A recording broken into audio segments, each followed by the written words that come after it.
opened a new chapter. I packed a bag and flew to Mexico, to a very vibrant city full of colors, music, and energy. I did not know a single soul. I belonged to myself once again. I rented a small house, a casita, a traditional Mexican adobe style, and painted daily.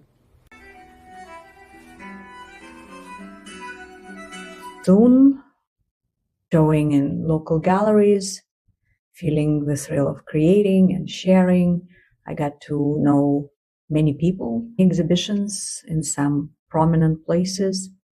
And then I had an audacious thought of, why don't I open my own gallery?